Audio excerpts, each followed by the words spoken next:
go. Uh-oh. Socket has bent pins. Uh-oh. What is Any that? second now. We are It's Guile's here. theme. Hey. Hello, Kyle. How Hi. are you? I'm good. I'm glad we nice just sorted out all those audio issues like real professionals. It's not a stream if you don't have video issues. Let's watch the Avengers. This is the Avengers. Oh my gosh, it's loud. Accessories trailer.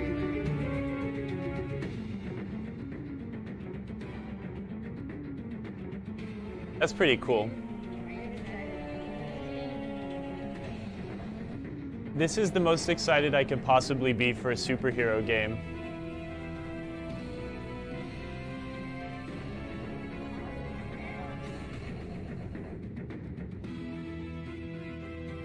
I like that.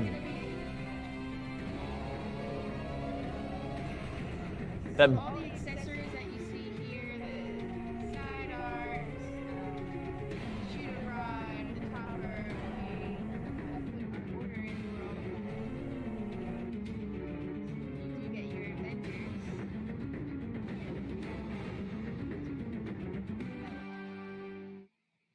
That's pretty cool. It sounds like I'm trapped in a tunnel. Wow. Yeah, that tunnel.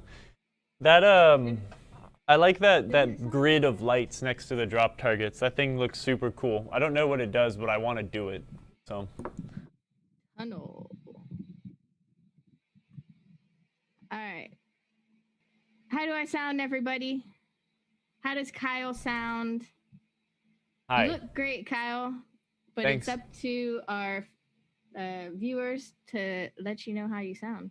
Okay. Much better, loud and clear. Awesome. I moved my microphone. I scooted up closer to it. All right. So in episode 20 with Roller Games, Kyle's doing a very important install. You know, this is an install that he swears by. It's very his favorite. Yeah. And we've been begging to see it on the show. So you're doing an install for an NvRAM. Can you explain to us what that means? Yeah, we're gonna take that one out and put this one in. No, And what we're why? doing is we're eliminating the batteries. Okay. The old RAM requires batteries in voltage to keep its memory. And the memory is going to be all the stuff like your settings and your high scores and stuff like that. Which again, like you could run a game without batteries. You just have to set your options back up before you start playing or whatnot. But instead of keeping the batteries on the board or using a remote battery pack like we did on the Bride of Pinball, we're going to replace the RAM, which requires battery voltage to keep running, with one that does not.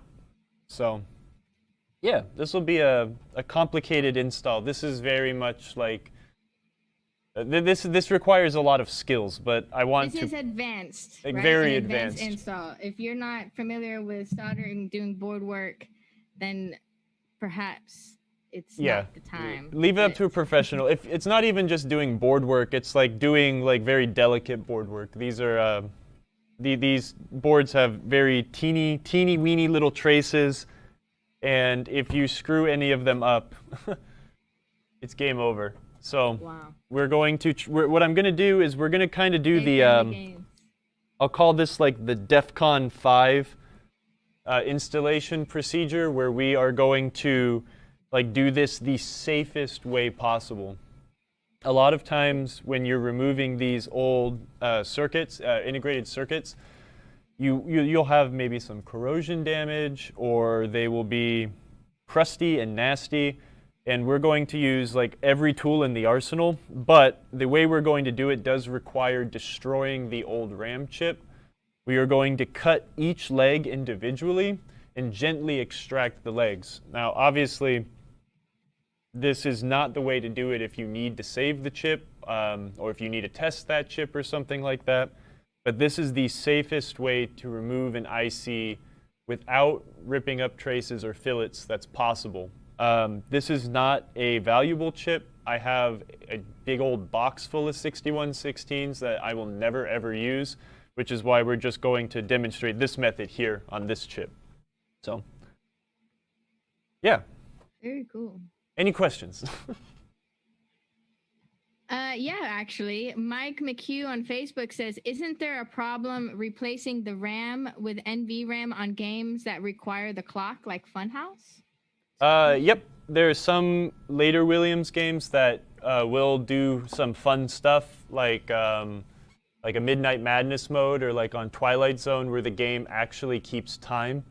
It is not recommended to replace the RAM with an NvRAM because the way, this is going to be kind of abstract, but the way that these things work is it basically takes a snapshot of what was in the RAM at the time the power went away, right? So you turn your Twilight Zone off at 3 p.m. and you turn it back on at 8 p.m. When you turn it back on, this doesn't know that time has advanced. It remembers everything at the time it lost its power. So this thing still thinks it is 3 p.m. So that's why it's not recommended in some situations. But in this game, it's totally fine. Again, it's like doing a Ramtron is plug and play in a lot of applications. Sorry, I keep saying Ramtron. That's just like what the word I use for NvRAM, because this is a Ramtron branded chip. But in some games like the Data East and the Sega games, this is like a plug and play thing. You pop the old RAM out, you pop this one in, it's good to go because they're socketed. These chips are soldered straight into the board. Where, like, if you look at here, these are the ROMs. This is the game's program here. These are in sockets, so I can remove these and replace them. This chip here, which is the RAM, is soldered straight to the board. So we are not actually soldering the NvRAM in. We are going to install a socket, an IC socket. So then, just in case, if we ever needed to remove it again, we could take it out. It is a best practice to, if you ever remove an IC from a circuit board, always install a socket. They don't cost much, and it's just going to save you a lot of troubleshooting in the future. A couple weekends ago, we were working on the Bride of Pinbot, and I had a blown column driver on the switch matrix, and that chip blows up all the time. If you ever introduce solenoid voltage to your switch matrix, it dies. So again, it's like whenever you take one of those things out, you put a socket in, because next time you accidentally, bop solenoid voltage onto your switch matrix, you get a screwdriver, pop it out, put a new ULN 3080 whatever in there, bam, you're good to go. So it'll save you a lot of time in the future. Nice. Long answer, sorry. That was great. And we have a good tip from Jeffrey Jones, who's joined us today. He said, if you're new to chip replacement, use your continuity meter to trace out where each leg of the chip goes. Then when you solder on your new NvRAM chip, test the continuity to be sure it connects to where it's supposed to. And you may want to check the leg to be sure you don't join legs on accident. Again, that's why we're installing a socket, to make sure we never bridge anything on the actual chip. It's a little easier to solder to the socket than it is to the chip. But that's also why we're going to do the DEFCON 5 method of removing each leg and doing it very gently. Because again, we talked about this when the first time we worked on a circuit board. Here's your circuit board, right? On the top, you have what's called a pad, right? You've got, I'll use the small camera. You've got the little silver circles here that this is where solder can adhere to make a connection. But between the two pads on each side of the board, you have another metallic bit that's called a fillet. And the fillet allows the solder to flow from the solder side of the board, which is the back, to the component side of the board. And if you're not careful and you don't remove all the solder around these legs of this thing, you'll rip the fillets out, which is bad. In certain situations, you just have to be skilled and know what you're doing to be able to get around that problem. I think most of the connections for this chip are on the back side of the board. Where is it? Nope, I'm wrong.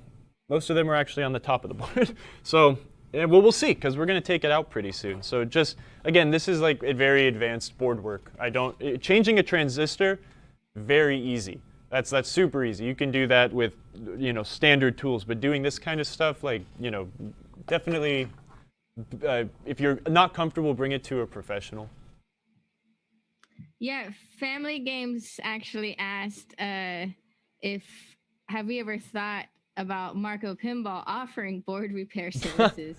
Yeah, if they will hire somebody to do all the stuff I do at the office, I'll sit there and work on everyone's boards. But if you're local, send your boards to Kyle. No, if you're local, I'll help you out. But there's a lot of really talented people on the internet that actually do this for a real living.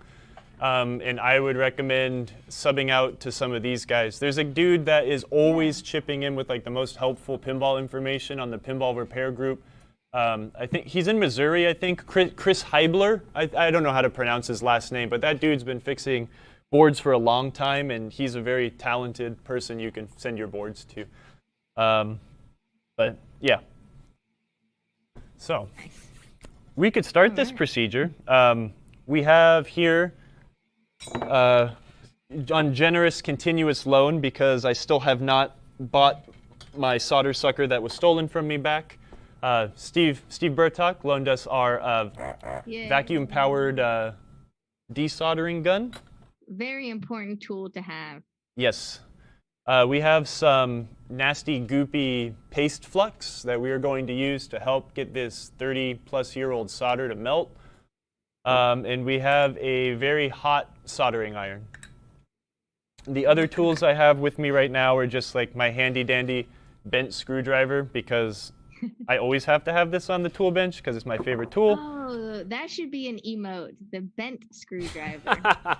Yeah, that's a good one. I like that. We have some good flush cutters. Everyone needs flush cutters.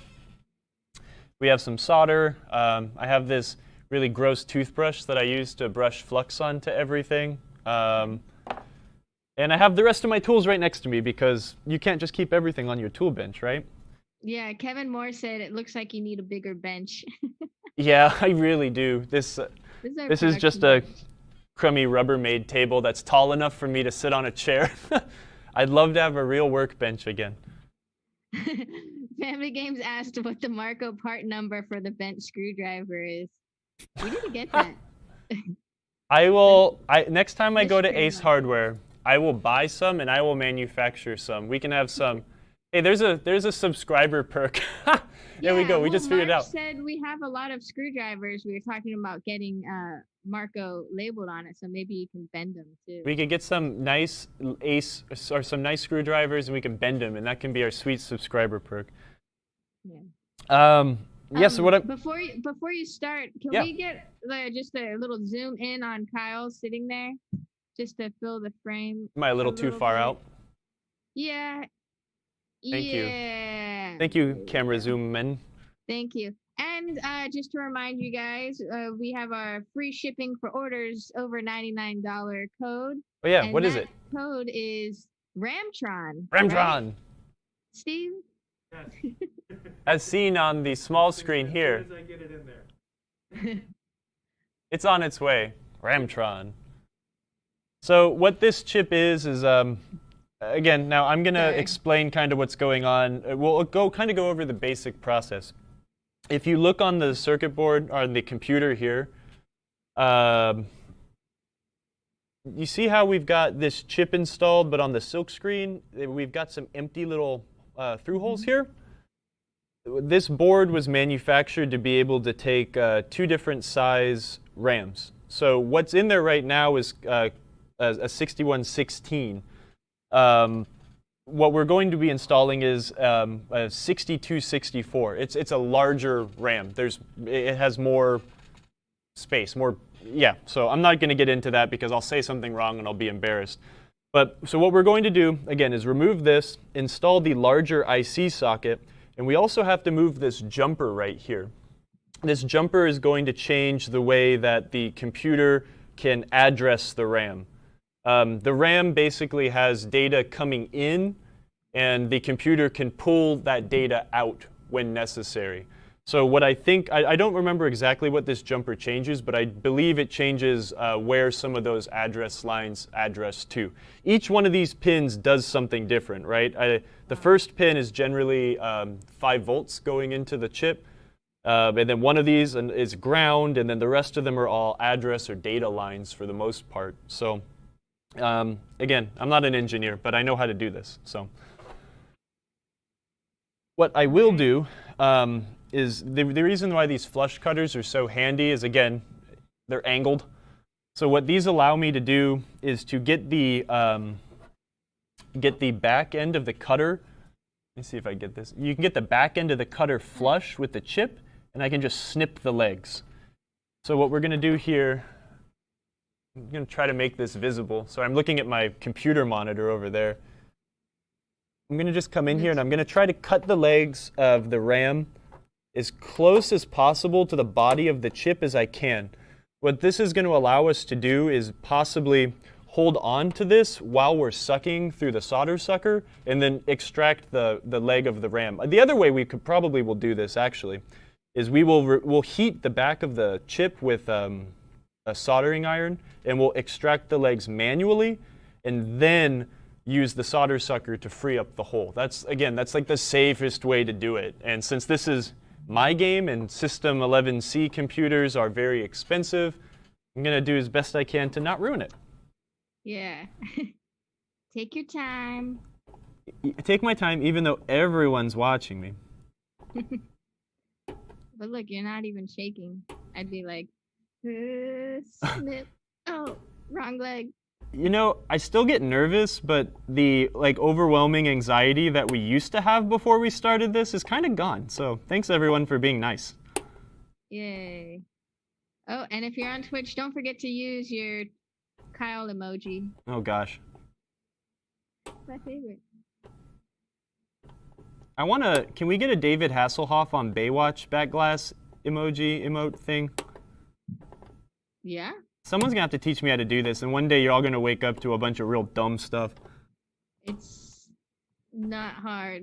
Just 112 by 112 pixels on Photoshop. Keep it under 25 kilobytes. Send it to me. I'm not smart enough to use Photoshop. That goes for anyone in the chat too. If you want to make us some emotes for Twitch, I will trade you with some Marco swag. Send me some cool emotes for us to use. We'll send you a t-shirt. If you are ever doing this, again, be mindful of how big your tools are, where things are going. You don't want to jam this thing down and then snip and then start cutting the board or cutting the traces on the board.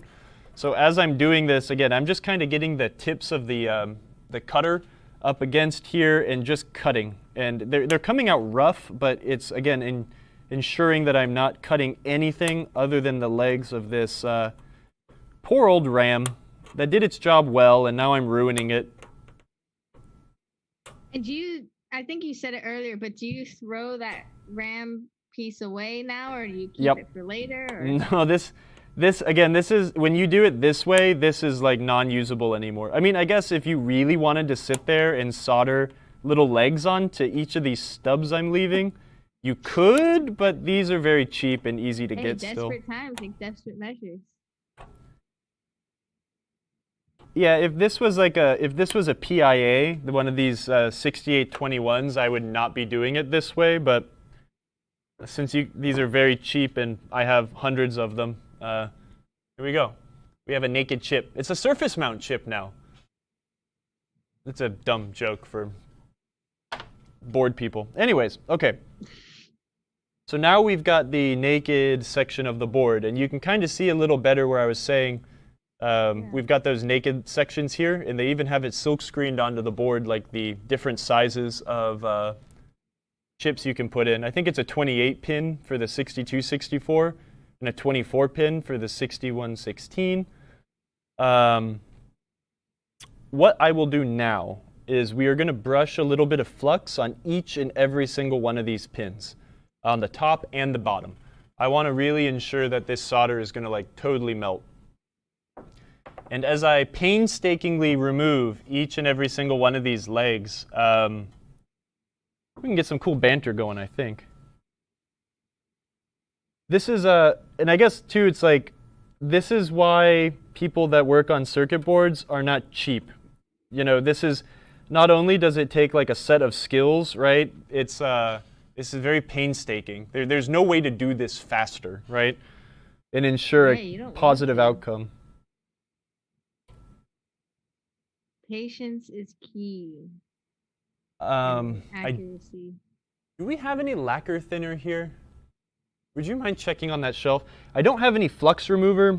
This stuff is sticky and gross and nasty, and it looks bad when you leave it on the board. But it's not really going to hurt anything. It'll mostly come off as I melt it away. But you can clean old flux off with lacquer thinner or special flux remover. All right. I'm going to go back here and make sure I am removing, or I'm brushing flux on the correct chip, and it is that one. Right? Yep. No lacquer thinner. Okay, this is just going to be kind of a ugly board, but it's okay. You guys won't tell my secret, right? We're going to think about it all day long. Look at that guy. Brush it on there. Okay. Sorry, Bad Out of Hell by Meatloaf has a question for us. It got lost in the chaos of the chat. Bring it on. Kyle emote faces. They said, my old question got lost in the comments. Oh yeah, here we go again. Is there any way to save memory on a board when we do this process? No. Or just change the batteries? Unfortunately, no. If you ever wanted to save your high scores and you did have like batteries and a RAM on your board still, you could change the batteries while the game is on. As long as you're very careful as you're removing the batteries and stuff like that. The batteries are just there to keep the RAM powered while the game is off. So, but doing this, you will lose all your settings, all your high scores, and it's your job to put them all back on the game. And thanks for joining us, man. Good to have you back. And so, but you take the batteries out, this replaces the batteries, and then this now keeps your high scores for forever? Yep. Your new ones? Yeah, because remember, it kind of like, it takes a picture of the last thing that happened when you turned the game off. So it remembers all that data until it turns back on. Nice. So what I'm going to do now is I am going to find the correct pad on the back of the board. I'm going to grab the little leg with my flush cutter here, and then I will extract it once it's hot. Again, this is very tedious and painstakingly slow. But I'm going to try to, unfortunately, humans only have two hands, so I kind of have to hold this up with my shoulder so I can see both sides. Sometimes you do have to be careful. Like if you were to heat this little leg on the back here, I need to tilt this camera up a bit. Oh yeah, do that. If you do heat up these legs, or if you heat them up on the back and you're not holding the leg on the front, they can kind of fall out or wiggle into a weird position. But on the other side, you do have to worry about keeping your flush cutters on the leg while you're trying to heat it up from the back. The flush cutters will kind of turn into a heat sink, and you really want to make sure that all the solder's melted and the leg is hot before you remove it, so we can really try to avoid losing the fillet. So again, this is something to practice before you do. Oh. I'm not too worried. I have my soldering iron turned up very hot, so I'm going to kind of let the flush cutters be a heat sink, and I'm going to safely yank it out. And we have extracted our first little leg. Wow, it's like pulling out splinters. Yeah, it's like pulling splinters from a circuit board. So how many more of those you have to do? 40? 23. That's not too bad. We should have put a counter. And now we're about to get to 22. Slowly, though. What I'm doing is, again, I'm trying not to force it at all. If you try to force, those fillets will rip out of the board real quick. That's the scariest bit, because you'll get to the point where you have this thing in, and you know, if you're not careful, or if you want to be like super careful and start checking for continuity between every leg, And then you get to that point where you check one and, oh man, I don't have anything. You know, then you got to start uninstalling things again, and I don't know. Wow. I've just learned to like do this the slow and tedious way to ensure that you have the best outcome on the other side. It's easier to do the job once than it is to figure out how you did it wrong, right? Yeah. MGM Studio said 23 and all fluxed up. Foosbar on Twitch asked, is there a reason you wouldn't just use the solder sucker versus the soldering iron? Yeah, so again, I'm kind of doing it this way so we can keep it really, really, really, really safe. I really also don't want to accidentally suck one of these legs into my solder sucker. You know, if you've ever owned a solder sucker like this and you have a clog in the tube that extracts the solder, they can be nightmarish to clear. So this is the way, again, this is the slowest and most extreme way to do this job, but it will ensure the best outcome on the other side generally. I can't keep tooting my horn saying there'll be no problems because, you know, everyone can make mistakes, but I'm trying to do this as headache-free as possible. Oh, Black Cat Pinball 1, welcome back this week. They had a question. Have you done any board work on American pinball games, Kyle? You know, no. I've only actually ever worked on a couple of them. I've worked on an Oktoberfest. I did a warranty call on an Oktoberfest for American. And I've worked on a few Houdinis, but it was mostly replacing worn parts. I'm not familiar with their board system at all. Yeah, he was asking, I'm going to a friend's tomorrow and trying to help him fix his Houdini, which won't start. Oof. Is it possible to work on those types of boards, or are they the change the whole board type? I'm gonna just go out on a limb and say generally you'll probably be replacing boards depending on what tooling and skill level you have when it comes to soldering. Again, this is a 30-something-year-old board, right? This is ancient, and these things are used through-hole components. A lot of modern boards use what's called surface mount, and those things, they don't solder through the board like this. They're just attached on one side, and it requires a different skill set and different tools to be able to install and uninstall some of those chips. I don't know, though. I don't want to say anything wrong about American's board set because I'm not familiar. Depending on what's wrong, I mean, even Stern, right? They've got their surface mount, their amazing Spike 2 system, but even your drivers, like for your solenoids and stuff like that, those are still standard through-hole components. So I'm not sure how American did it, though. Uh-oh, did that one come out bad or good? Oh, that's good. Whew. Got scared there for a second. I like American pinball games. Houdini was always really fun to me. Yes, I would love to play the Hot Wheels. From friends who have played it or have it. Yeah, that looks super cool. Jam-packed. All right, we're getting there. I liked Oktoberfest a lot. I think I'd like to revisit it once they've kind of got everything down 100% on that game where they're happy with the code and stuff. Michael McKenna on Facebook said ECG makes a right angle desoldering tool for like $20. There you go. Yeah, there's so many cool tools when it comes to soldering. I'm just kind of, I've always had really good luck with Hacko stuff. And I like I used to have a Hacko 808 desoldering gun, but it got stolen. Oh, no. But now I'm using the FR301, and it's a really good portable solution. I generally don't like doing board work on location. I prefer to do this kind of stuff at the shop. I don't like, either in an arcade or at a customer's house, but, sometimes I have to. So I like to have some good portable equipment that I understand. So that's kind of why I've always stuck with the Hacko stuff. Nice. MPT3K said they had a Roland TR808. Heck yeah. And Elusive Ninja said, I love SMD work. It's not as scary as it seems. Kyle emoji. Yeah, I've done it a few times, but I'd really like to learn how to do it with the correct tools and stuff too. I don't know if I'd ever invest in them because I'm not. I mean, I guess that's the thing, right?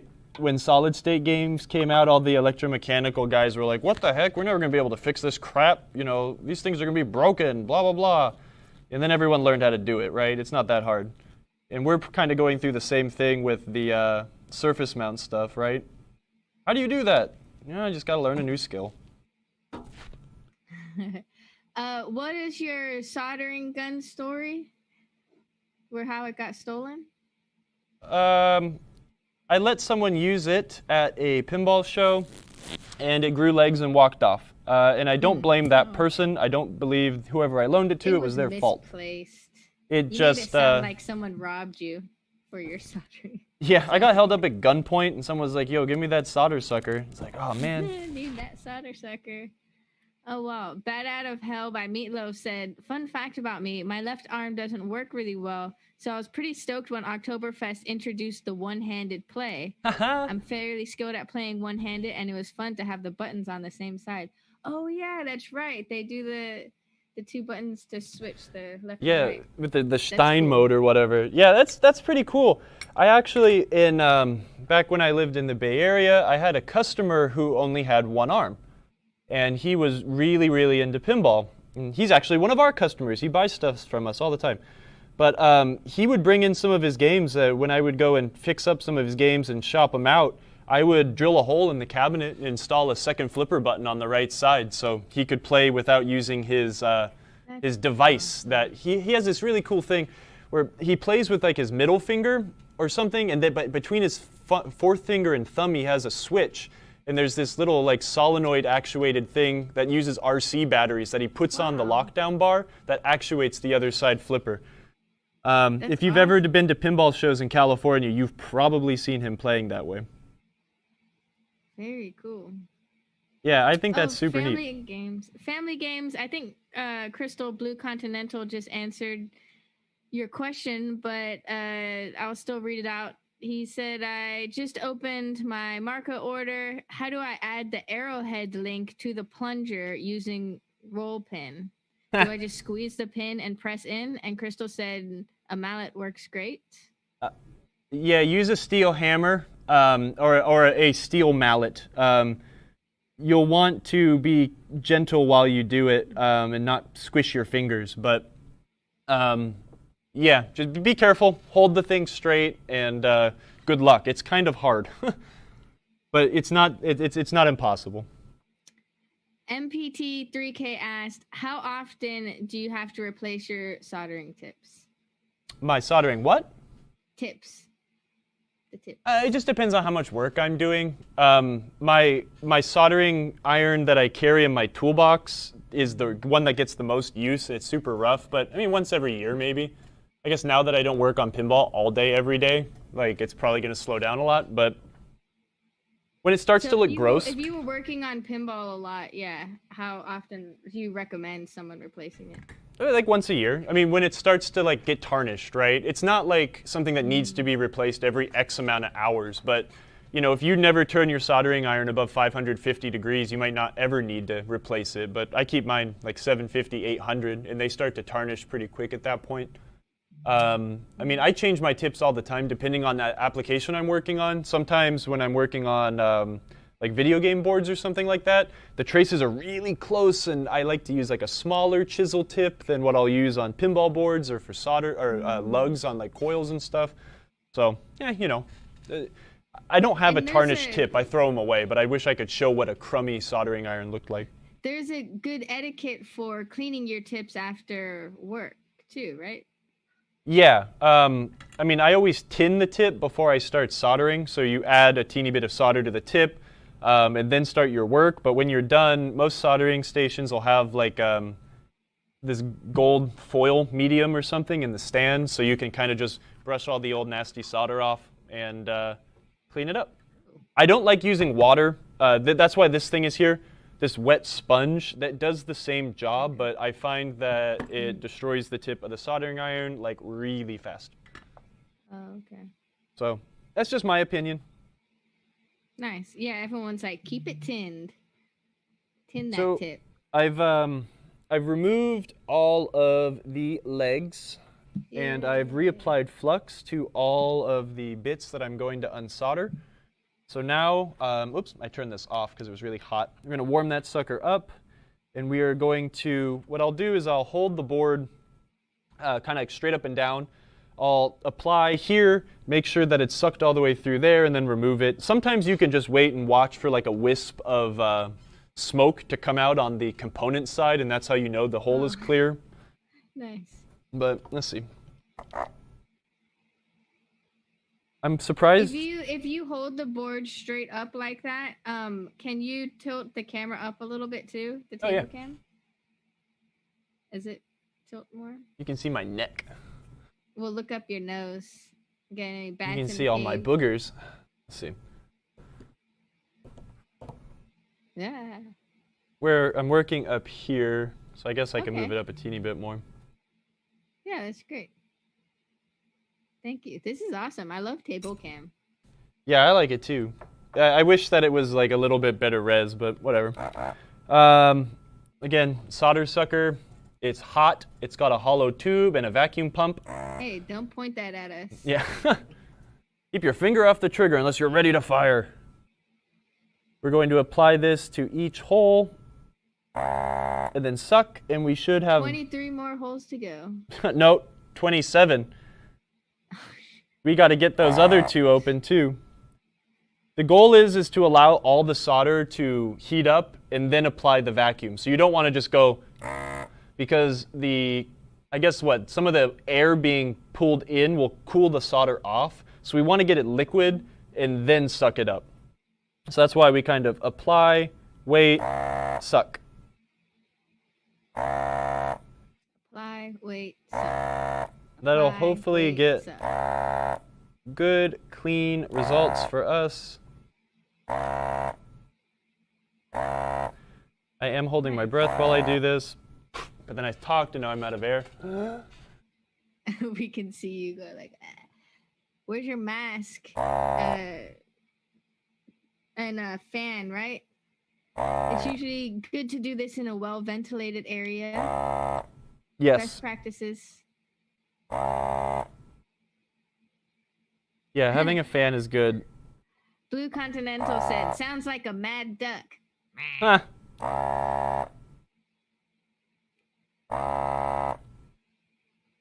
Let's see.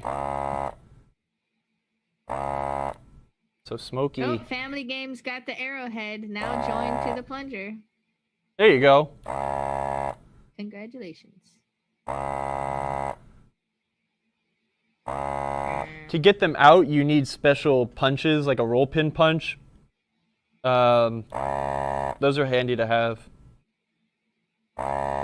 Nowadays, it's like not much more expensive just to buy a plunger and link assembled. So on location, I don't often like go and punch people's links out anymore.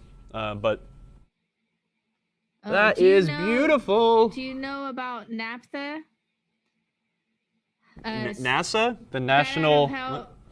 By Meatloaf says, speaking of ventilation and safety, how masked up protected do I need to be when cleaning with NAPTHA? I mean, just don't do it in an enclosed room. Using a dust mask and not breathing in directly. Is it? Yeah, I think the safest way again is to just like do it in a well-ventilated area, right? It's like you think about the way you watch people paint cars, right? And those dudes have like crazy ventilator or respirator things. It's like those chemicals are like bad. So just avoid it at all costs. Get a fan and blow a fan away from you or outside towards you while you're working on it.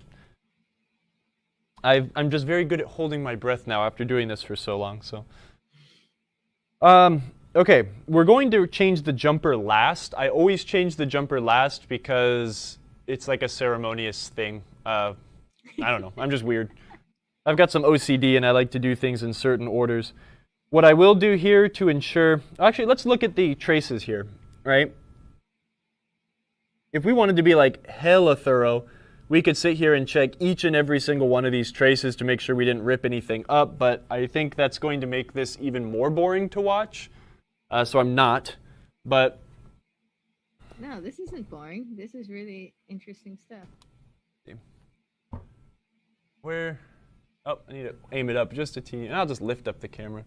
Oh yeah, I see where it's. I don't know if you could see juicy looking anything through the back. I can't get it at the right angle. These are very clean. They came out very nice. The goal was to get in here and get out. Oh, there it is. Oh, look! Wow, I can see through the holes. Yeah. Nice. So it's pretty good. But now you see all those little teeny, weeny traces. Yeah. Those things are super, super, super delicate. Wow. And if we, now, so think about it, right? If we didn't do this really thorough and pull those legs out gently, it wouldn't take much force to rip that pad and destroy that trace, right? So that's why I did this like real slow and steady. It looks beautiful. I like circuit boards. I think it's because I'm a huge weirdo, but they're really pretty. So we've got a socket. This right here is called a machine pin socket. I forget what the other kind of socket is called. A something in leaf, or I don't know.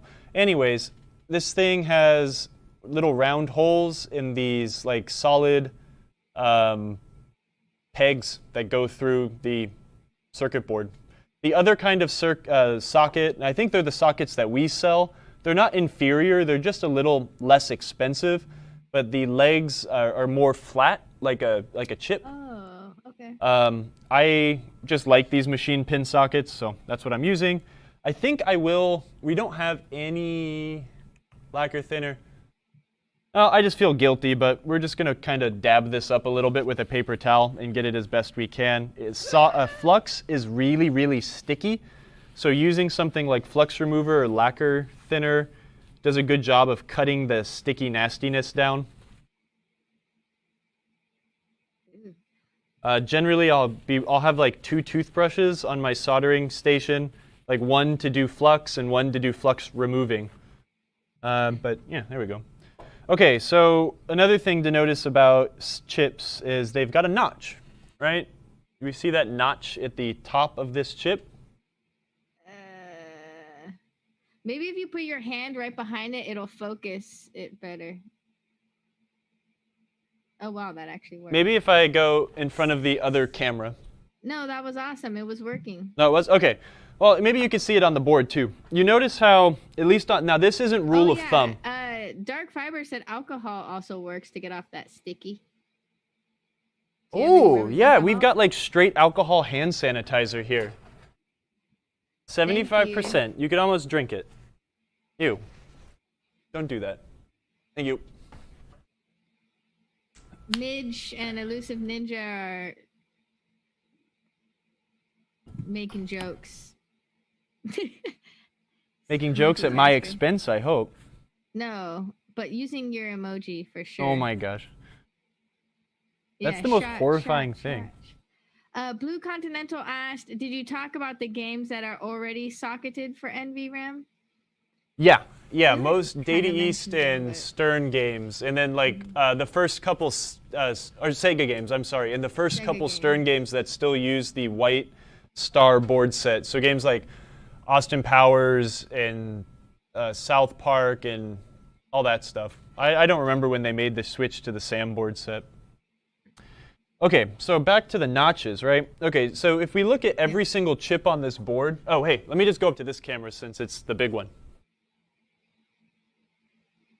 You see how every single chip has the notch facing the same direction? What are we looking at? Oh, okay, yes. Can we see some of these chips? Yes. So, as a rule of thumb, generally boards have all the chips face in the same direction. So it is very important when installing the chip to make sure you have the notch in the correct orientation. Like I was saying, we were talking about... Wait, I was looking at something else. And so the notch on the actual black part of the chip are all facing down? Well, they're all facing one direction. It doesn't matter what direction, right? Like orientation, but they're on this board, like the way I'm looking at it, they're all facing right. And you can even see that in the silk screen. Go to the desk cam. You can see again, I want to point this out because I've had customers call that have put things in backwards before. You see the notch that's even shown on the silk screen? It says yeah, it's like a little curve. Yeah, hey, this end up, right? So again, that's very important because generally on these TTL chips, pin 1. I see the notch, yeah. And I believe pin 1 is the pin that is to the left of the notch. That's 5 volts, right? So if we put this thing in backwards, we'd be sending 5 volts to something that shouldn't be getting 5 volts. You need to make sure these go in the right direction. There's no backwards. Well, there is backwards, and it's bad. The socket I have also has a notch. Yeah. So we're going to install that this way. Lovely. Mind your notches. Mind your notches. Mind your notch. We got that big long road here in the middle of South Carolina called Two Notch Road. Yeah. Must be where they make integrated circuits, right, Steve? Yeah, 2 of them. So what I like to do when I'm getting this socket in right, because like if we're going to turn this thing over to work on it, the socket is going to kind of fall out. But what we want to do is avoid the socket falling out, and we also want to make sure that we install the socket flat and flush with the board. Like, you'll just lose points if one end is kind of further up than the other, but we want to make sure that it looks like we never did anything here. That's the goal. So what I'm going to do here is we're just going to kind of solder one pin in and maybe another pin on the other side, make sure it's flat, and then go to town. Very many times I have just gone to town and then found the socket was sitting at an unpleasant angle. So that's a really good tip. Sockets get hot, so be careful. I'm probably going to solder it in like this, but I'll solder in like one of these things away from my finger. But if you apply heat to one of those pins on the back, it will come right back up to your fingers. So be careful. What I'm going to do, since I want to make sure that I'm holding the socket in place too, is I'm going to get, let me change the angle of this a teeny bit. What I'm going to do is I'm basically just going to tin the tip. Actually, you know what? Nope, I forgot a step because I'm talking too much. You can never use too much flux. I am going to brush flux all over these legs to ensure that the solder mates here, travels all the way through to the top, and then makes contact with those traces which are above the board for the most part on this chip.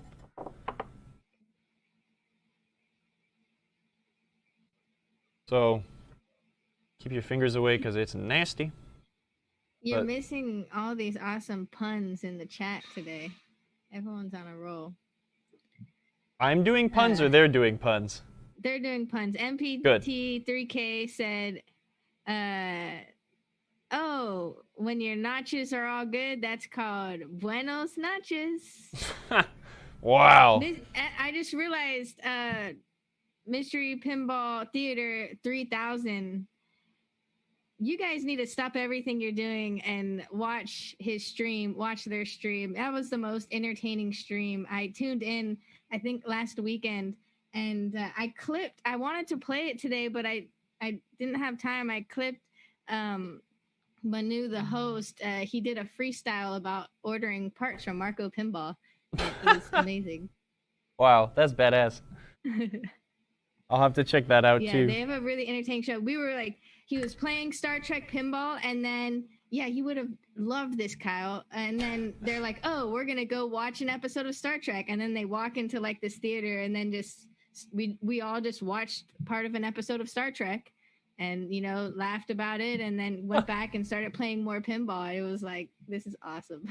That sounds great. See, that's exactly what I want to do on my weekend, just play pinball and watch Star Trek. That's kind of what I try to do anyways. It was so perfect. But doing it with friends. Right. What I'm going to do here real quick with this, where is the, it's kind of hard to see, but I kind of need to see this more than you guys do. You just need to appreciate the final result.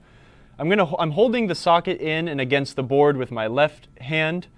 I am going to tin the tip of this iron just a teeny bit. And what I'm going to do is I'm just going to apply a little bit of solder just to hold it in place. That's not a good joint, right? I'm not going to leave that, but what it's going to do is just keep the socket in for me. So I'm going to do opposite corners. And now I don't need to worry about the thing falling out. Nice. We're going to go over here, and we are going to double check and make sure it's sitting nice and flat, because it needs to be aesthetically pleasing or I will freak out. Details matter. Nice. I'm going to pull a bunch of solder off here. And I'm going to use the solder to prop the board up so I can sit away from it and hopefully get a better view with the camera. Maybe something like, oh, get out of here, dirty towel. Just as a side question, or a few, how often to replace batteries on the board if you did keep batteries in? It depends on how good your memory is. I like to change them like once a year, just because, you know, I'll change them once a year so they don't ruin my pinball game, and then I'll put them in like my Xbox controller or something. They're still good. It doesn't really use a lot of battery power, which is why you'll have games that have 20-year-old batteries that still retain their information. But it's better to have them not ruin your expensive computer. So. Nice. Do we sell flux? I don't know. Asked if we sell flux. I don't think so. If I ever got the go-ahead to revamp some of our tools, I'd probably include some of that stuff in there. We could go and add some We do have some basic soldering tools. Yeah, we do. We actually have a pretty cool soldering station we just got in stock that has a solder sucker and a soldering iron in one unit. Again, this is bench mount. It's not portable whatsoever, but it's actually a pretty good unit. I have it at my desk at work, and I use it when I need to solder. And it's pretty cool. It works out okay. I'd like to get some better quality solder, maybe some thinner solder. The solder that we sell is a little thick for doing this kind of stuff. And some flux would be great. And before you get into it, we just have a lot of questions for you, Kyle. I'm sorry. No, I love it. So another question is, so will solder always flow along the flux that you apply it to? Solder will flow to something that is hot, shiny, and has flux on it. Right? So if you ever tried to solder something with battery corrosion on it, it's just not going to do it. It's not going to work. It needs to be free of impurities, which corrosion is on a metal surface, right? So yeah, hot, shiny, and has flux on it, solder will follow that path. The UK Pinball Club just said, so don't solder near a magpie's nest. That's a very British sounding joke. We don't have magpies here, but man, do we have magpies? No, that's I don't know. Is it the same thing though? What is it? Yeah, they steal jewelry. They're big, smart, mean birds. We do have magpies, Midge? I don't know if we actually have magpies. It's basically a crow, but they're very smart, big birds. We Bake for Nobody asked, can you change the battery somehow without losing the settings? You do Yes. have to change the batteries with the game on, right? Yep, but just be careful because you can short things out. So do it very, very carefully. How do you be careful when changing batteries? Don't go throwing stuff or slipping and dropping batteries on electronics and stuff like that. Okay. Just be mindful. Fair enough. And where's the best place to buy supplies for solder? Home Depot? No, absolutely not. Don't buy any hot soldering stuff from a store like that. Oh, wait. I mean, like I said, we actually do have a pretty decent, inexpensive soldering iron on the website that is not portable. Then we have that big soldering set. I buy a lot of my soldering stuff from Kimco. They actually have the best deals on solder, the solder that I like to use, which again, I'm buying like 1 pound spools of solder. And you'll go on Amazon and look for some Kestrel solder, and it's like $30 a pound. And on Kimco, I think they're like $19 a pound or something like that. I think this might be the good reason for us to maybe bring some of this stuff online. I'm using it here on the show. Maybe we should get some more specific tools on the website. It seems like there might be a demand for it, because then I don't have to say to go to Kimco. I can say get on MarcoSpecialties.com. Oh, Elusive Ninja said Radio Shack.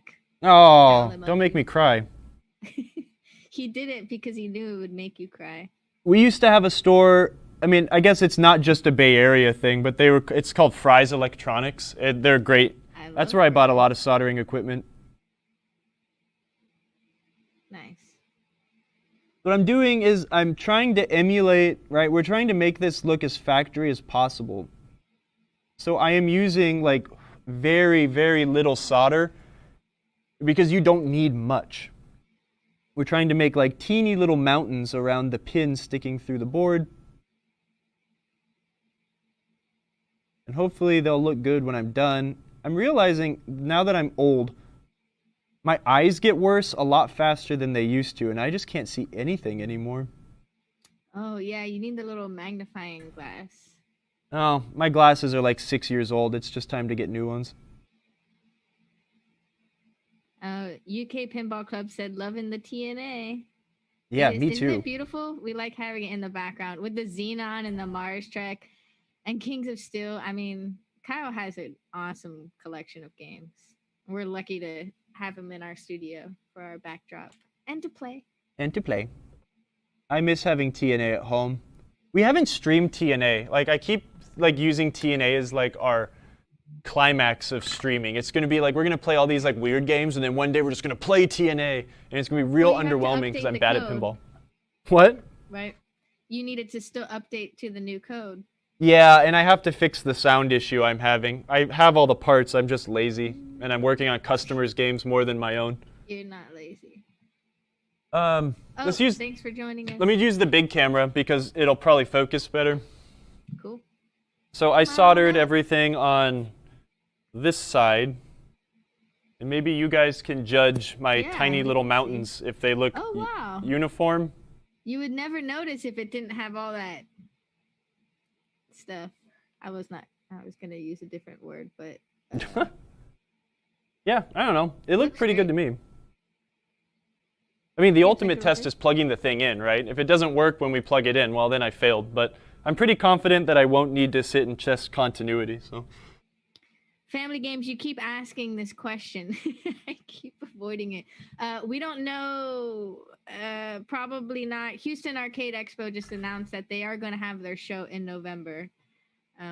We have not determined what type of, if any, presents we will have there. My favorite show of the year. Yeah. It's a good one. Last year, Scott Denisi was DJing. Everyone was dancing with lightsabers. There was lightsaber battles, and oh man.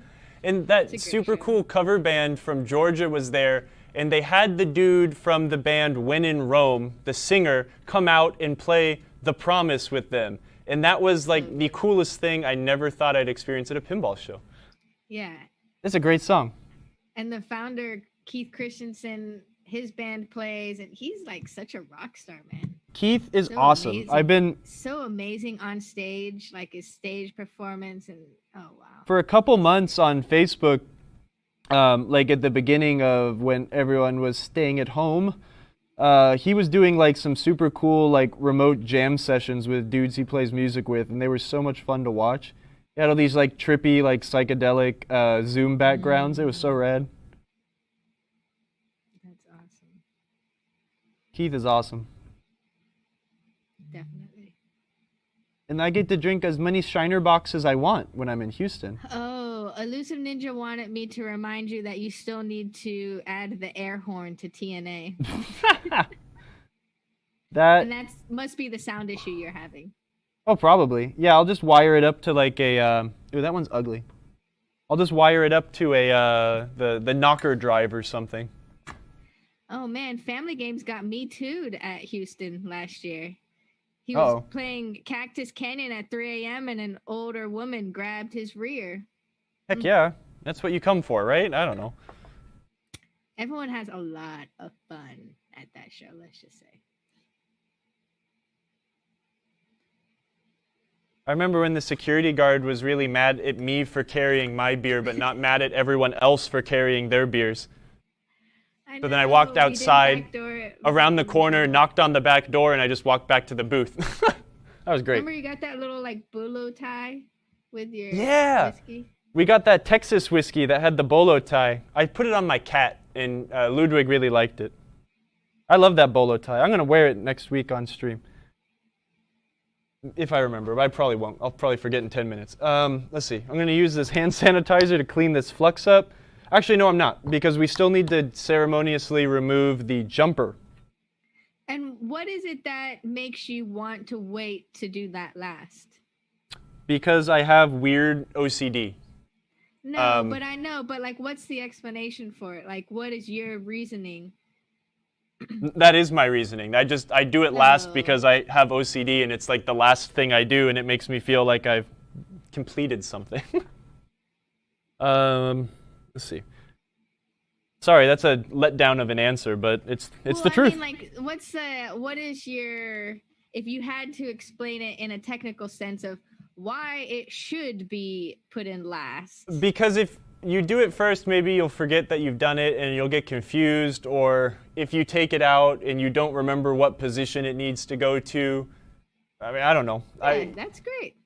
That's but important. I like to just give you the honest answer. I don't hide nothing.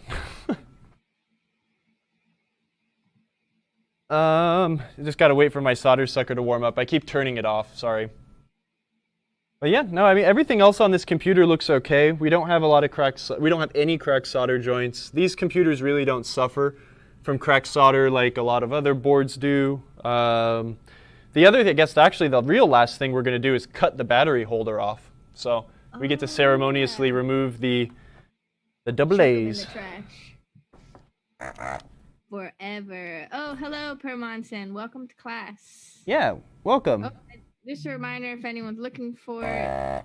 Well, Midge, the code is live, right? The free shipping 99 code? Okay. So it is if live. You guys are stocking up your cart, don't forget, free shipping for orders over $99. Use the code RAMTRON. It's only good from today until tomorrow at 3. So yeah, just in case you didn't buy anything over Labor Day, here's your last chance to get things like right after Labor Day. Mm-hmm. So when they install this jumper, they what camera are we on? If this is the board, right? They install the jumper and then they bend the leads over. So what I want to do is we're going to kind of do something similar, where I'm going to heat it from the back side and try to pull it out of the hole without damaging the fillet. So I'm going to move this camera to give myself a little room. I guess that's, I personally used to do this all the time. If I'm stuffing a board, I'll like put the component in and kind of bend it over. But that does make it a lot more difficult to remove if you ever have to go remove the component again. So be careful. Since their holes are all so close to each other too, I have to double check I'm going to put the iron on the right spot.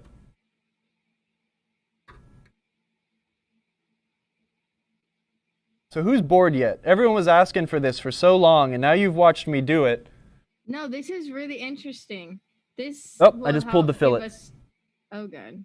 No, that's fine, because I don't need that fillet, but I want to show an example of what that looks like. I should have used more heat, and I should have put. I want to see you do it first. Flux on the top side. This is super small, and we're probably not going to be able to see it.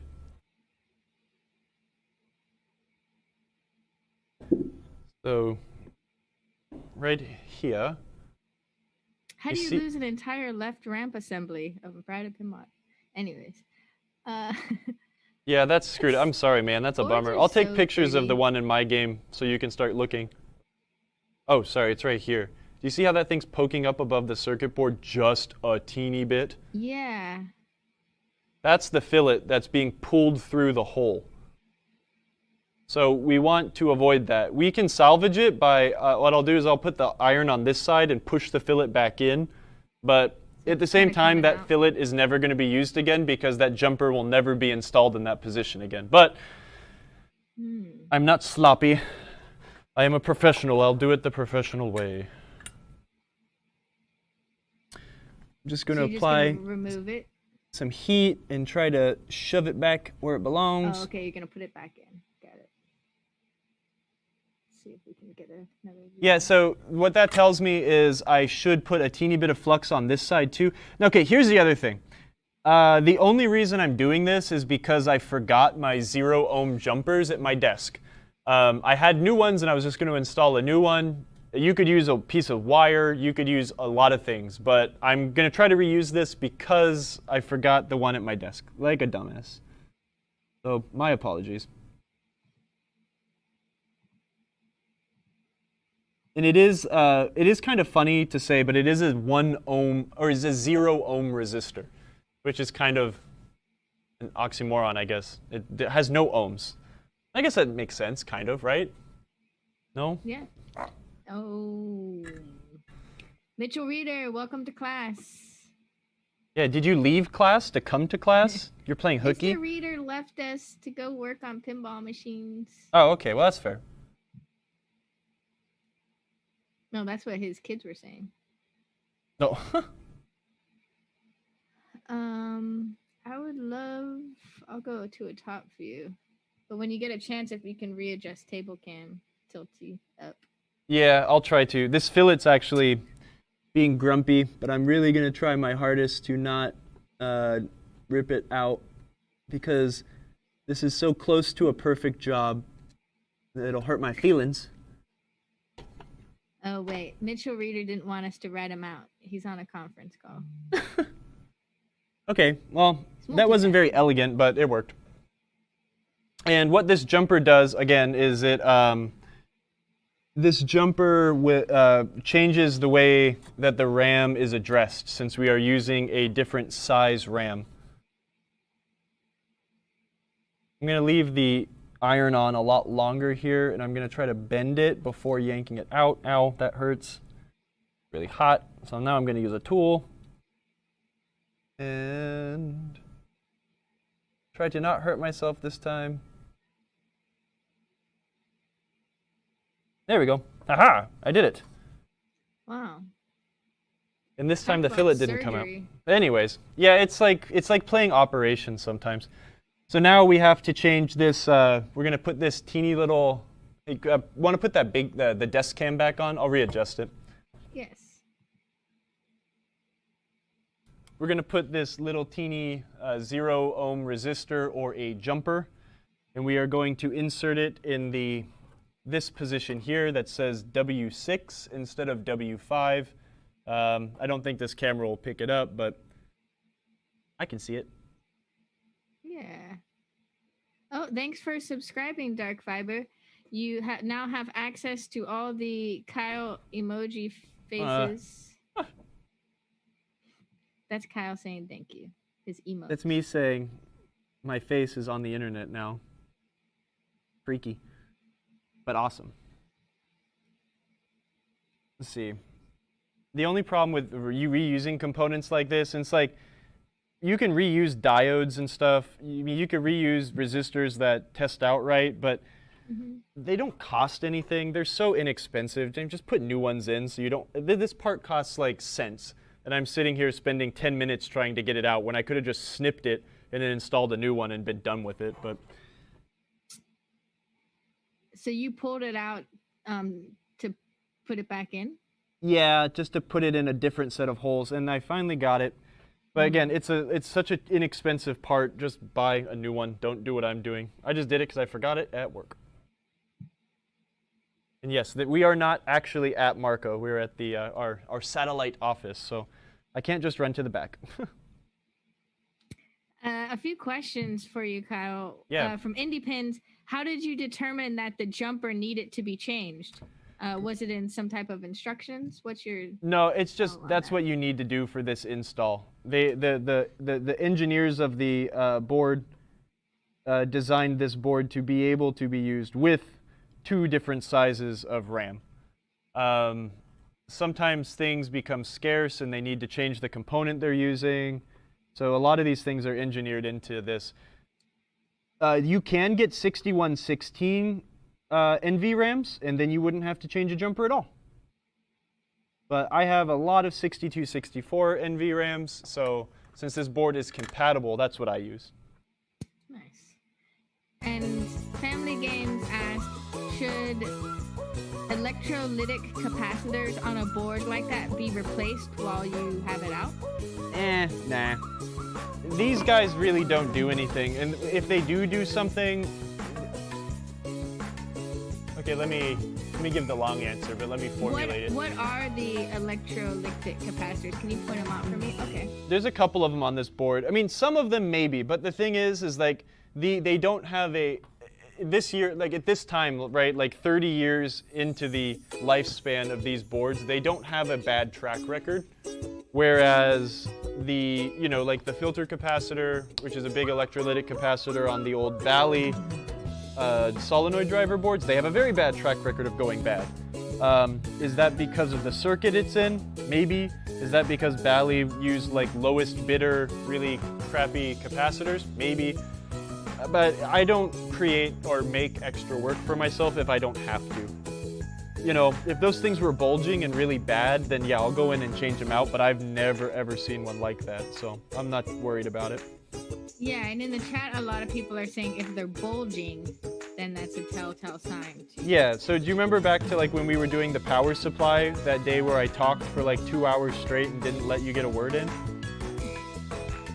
That wasn't a very advanced class. We were talking about capacitors a bit there, but I think a lot of people fell asleep by the time we maybe got to that part, so sorry. We weren't falling asleep, our eyes were just like crossing. Mine were.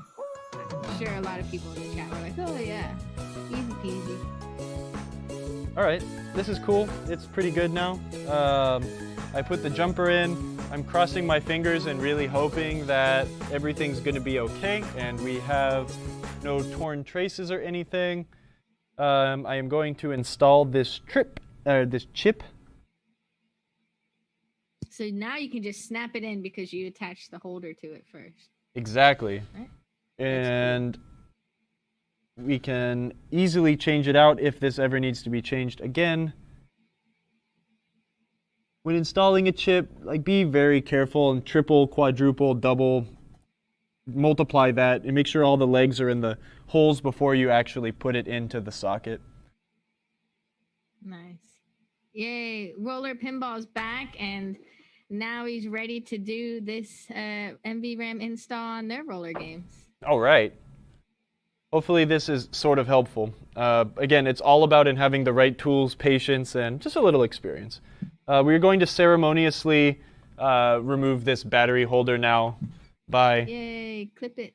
Snip, snip, snip. Oh. These ones aren't as satisfying as the Data East ones, which you can just twist and then, like, throw away. But yeah, there we go. Actually, I have a good battery holder from our Monday Night Football that has, like, some of the grossest batteries I've ever seen. He left us. So we have a Monday Night Football in here that's in like insanely nice condition, and I went into the back box to see if the batteries were still in there, and they were. And look how gross they are. I've never seen batteries like really rupture this bad, but still not drip down onto the computer. The computer What had year are they? not 1 ounce of corrosion on it. Surprisingly, it says they expired in 2014 to 2018, which is weird because sometimes you'll see, I've seen like Williams games that have the factory batteries in them and they haven't leaked yet. I don't understand batteries. It's weird.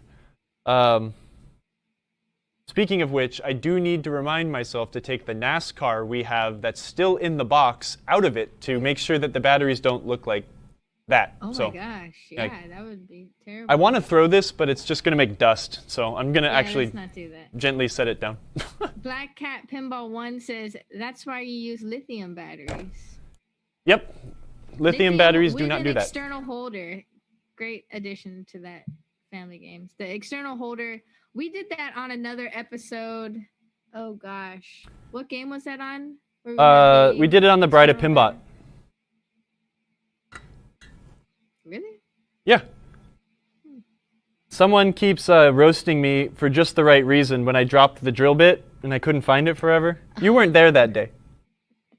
I remember I was tuned in at that point and I was like, oh God. I'm removing the stubs of the battery holder because, again, I have OCD, and it looks way better when the little stubs aren't there. And I've still got a hot soldering iron, so why not?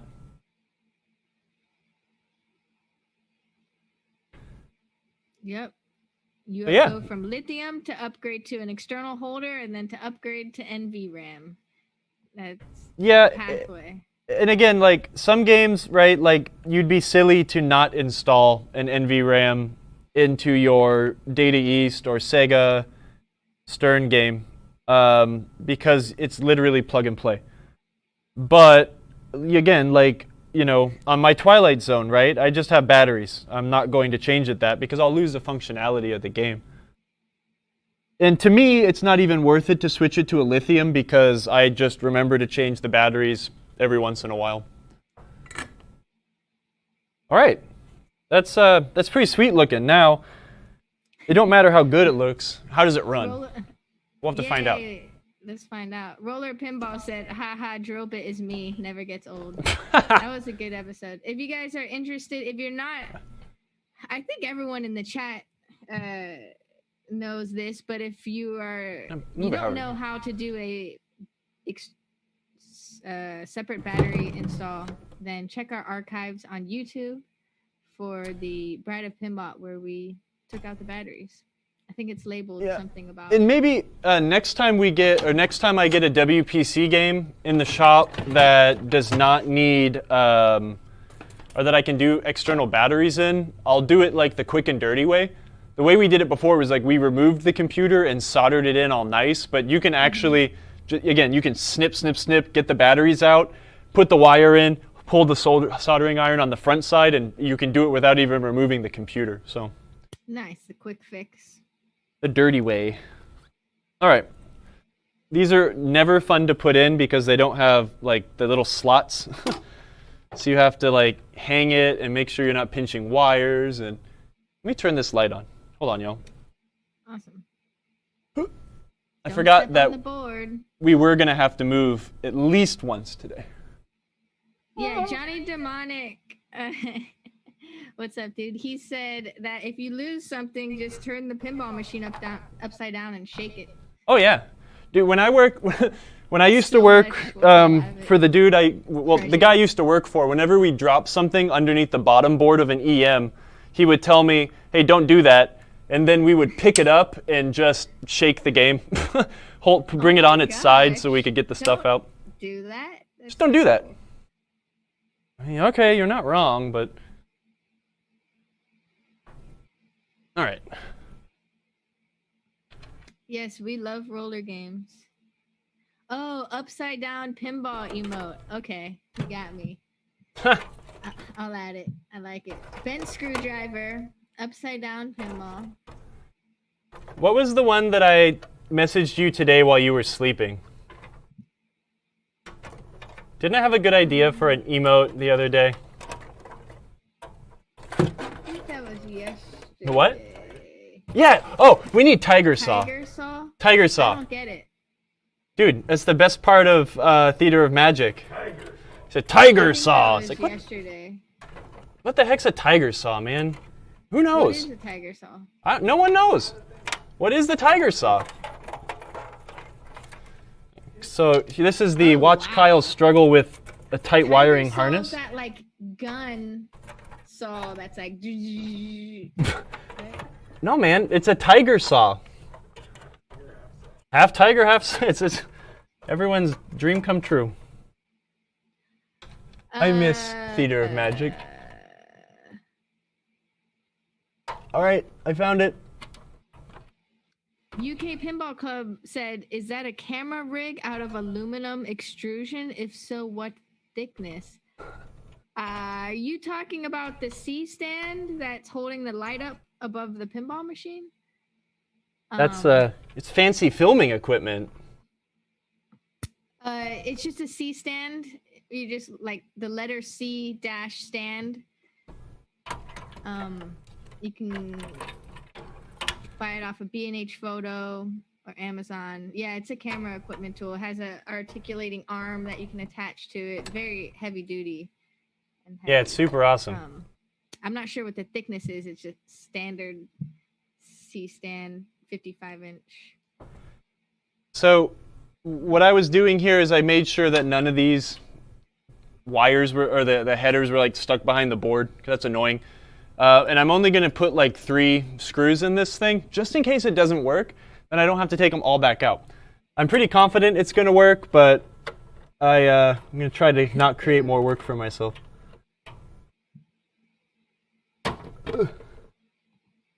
Expect the best, accept the worst. That's my mantra. I like it. UK Pinball Club, yes, they are very robust. They are very heavy. You can get some that detach. They're usually like do a C-stand show. 6 foot, 7 foot. But super you cool. can get some like the bottom. You see the bottom little tripod. You can unscrew it and remove it, so it will remove in a couple different pieces, so it's easier to pack. They're very heavy. The legs are built so you can put some sandbags or weight on them in case so your lights don't fall over on you. Look at him go. I feel like I'm a daytime TV like QVC model. Look, it's something I can actually talk about. You want to talk about camera equipment? Send me a message. MarcoTV at MarcoPinball.com. I'll talk your ear off. When it comes to pinball, this cow show, and we're learning a lot. Yeah, something like that. I'm just gonna hook up. Ground. I don't remember what this is. Power, and we'll hook up the displays, and we'll just see if the game comes to life.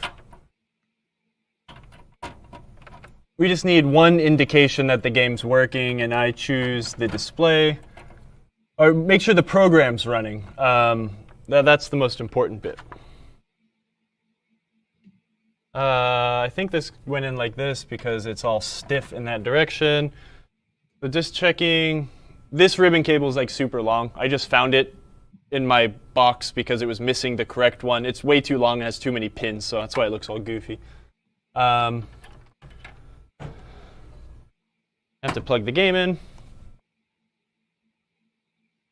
Sometimes when you're working on a game that you have no idea what's going to happen, I like to keep the solenoids unplugged so you don't have one that gets locked on and then burns up while you're trying to troubleshoot your game or whatever. How do you do that? Just unplug them. Ooh, okay, so we'll power it up. U25 RAM failure. Uh-oh. So here's the thing. There are bad Ramtrons out there. And what I'm going to guess is this one could be bad. So what I want to do is I want to swap another Ramtron into this thing and see if I just so happen to get a bummer one. And that'll be easy because you installed a holder. So all you have to do is pop it off. It is socketed now.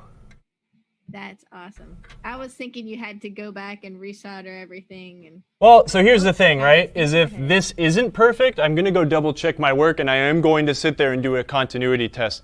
That's right. It's like even if you do this as like careful and tedious as possible, like I did, you can still make mistakes. Or things can still go wrong.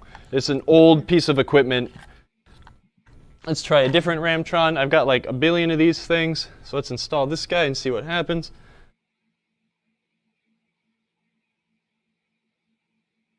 The suspense is killing us. I should have queued up music. Suspense. No, you're just going to make me more nervous now that I screwed up. Oh, but you wouldn't hear it.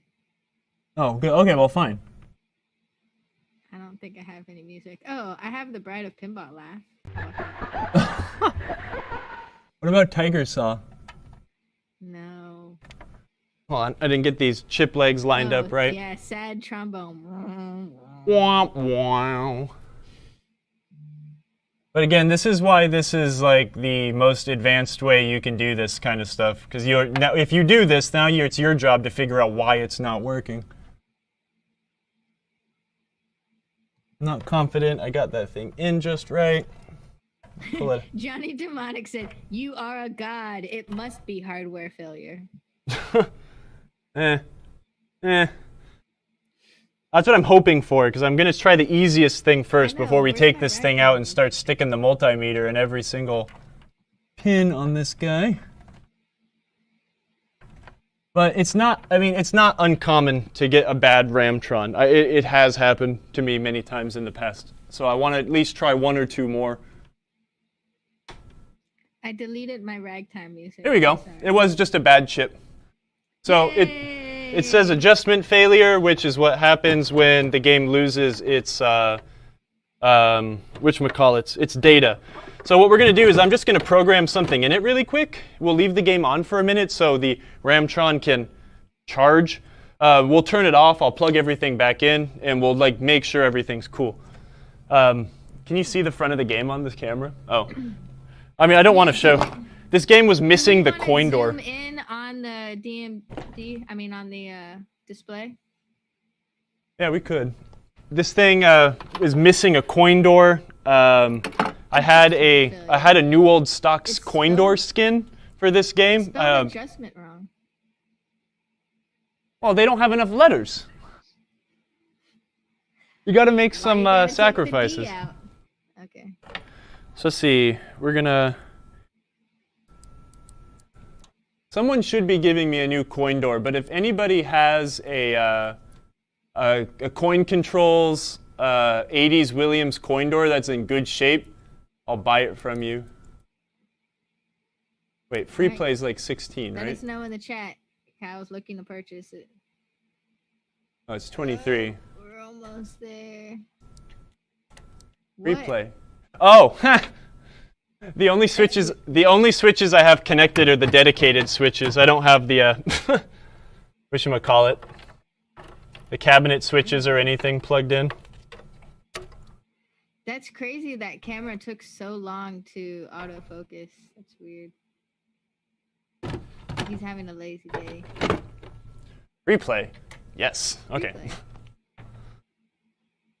Replay. We'll just keep it on free play. We'll get it out of test so it registers that information. Kyle, you totally staged this. This is why you use the socket in case this happens. Hey, well, I mean, that's the thing, right? If you screwed it up, then you have to do all the work over again. So spend like 25 cents and put a socket in, and it's easy. Nice. Hollywood magic, right? You keep telling me as my manager. No. All right, we'll put that in, hook up all of our lamps. I'll finish making sure the board is all the way tightened down. Don't forget to do that because I think I've mentioned this many times. The mounting screws for the circuit board are also grounds. So make sure that it has all the ground it could ever need. Has anyone said, oh yeah, Kyle, I've got 1,000 coin doors and they're all perfect and I'll sell them to you for $5? No, the coin door got Frontier crickets, but We Did For Nobody says, nice shirt. Hey, thanks.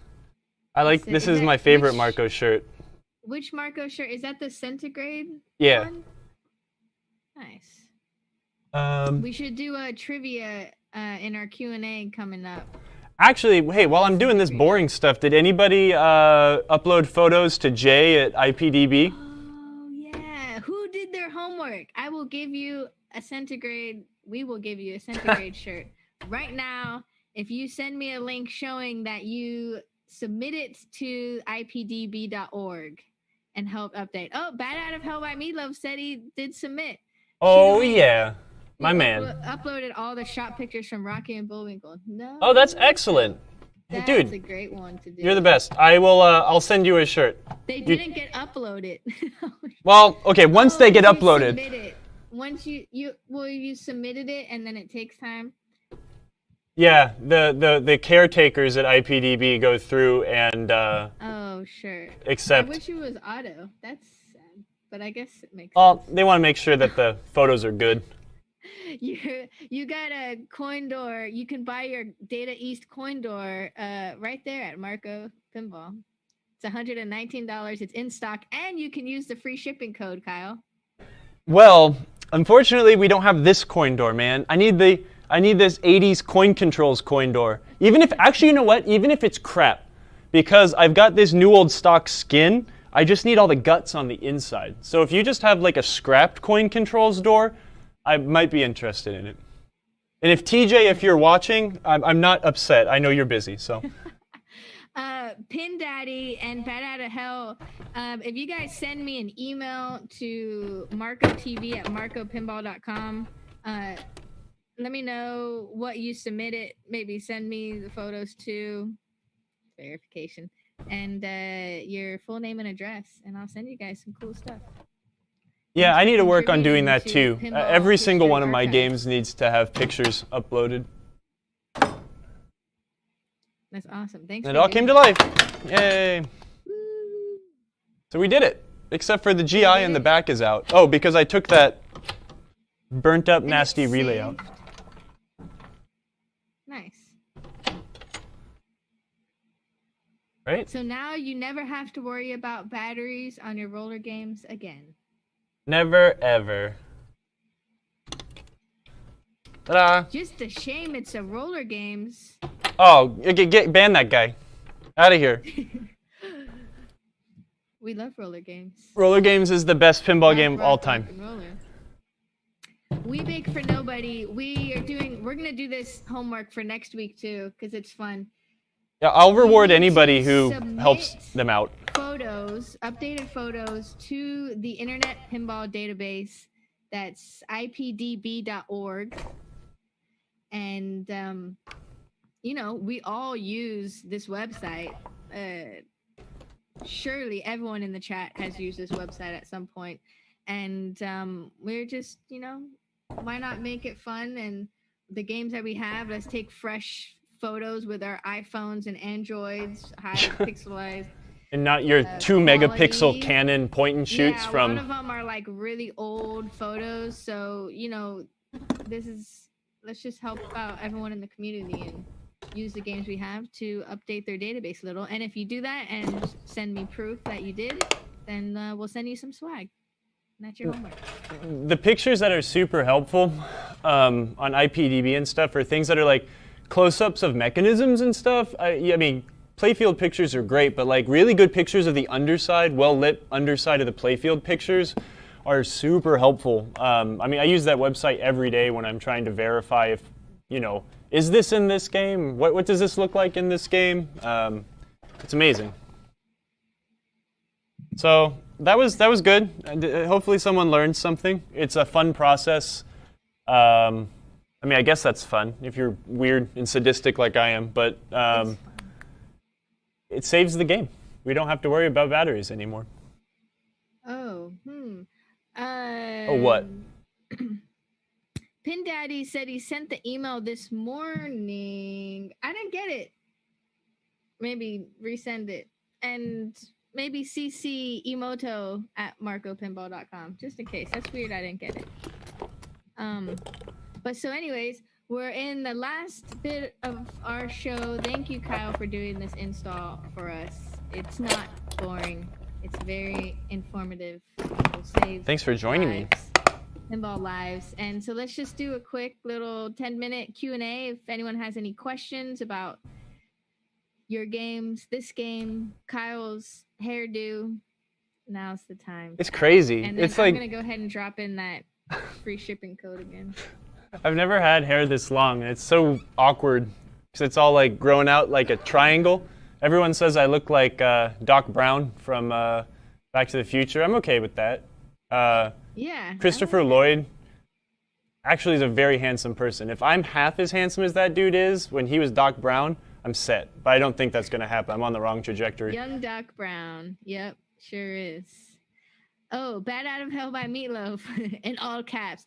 Hot tip. Harbor Freight has the cheapest deals on off-brand Pelican cases. Man, you sound like my brother.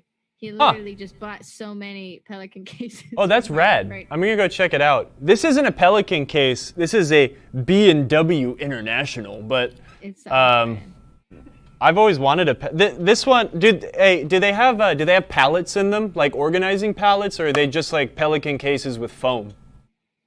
probably no foam.